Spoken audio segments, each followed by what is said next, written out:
Hi, my name is Luna Aguilera, and this is my verbal delivery annotation.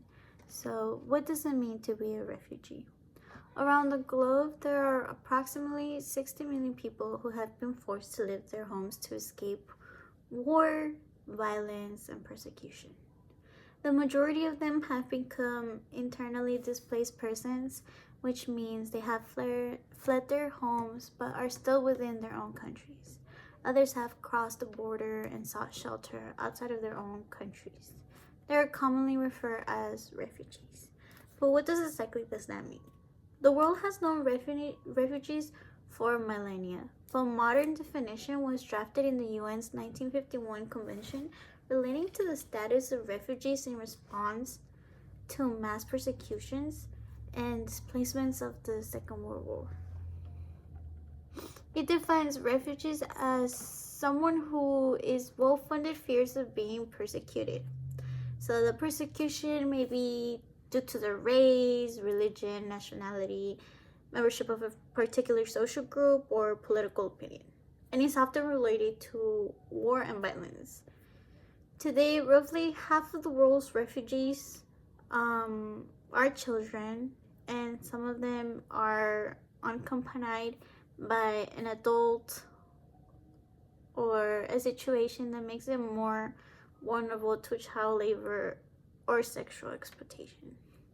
Each refugee story is different, and most undergo dangerous journeys with certain outcomes.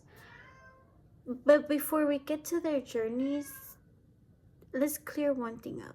There's a lot of confusion regarding the difference between the terms migrant and refugee.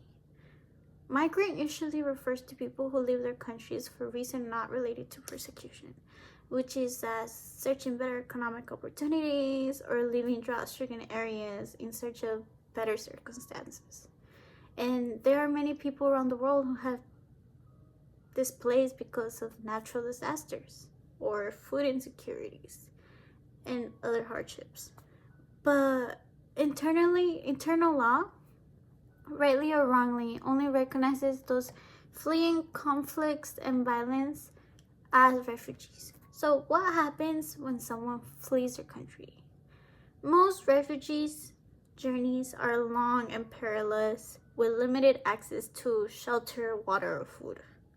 And since the departure can be sudden and unexpected, belongings may be left behind, and some people who are evading conflict often do not have the required documents like visas to board airplanes and legally enter other countries. So financial and political factors can also prevent them from traveling by standard routes.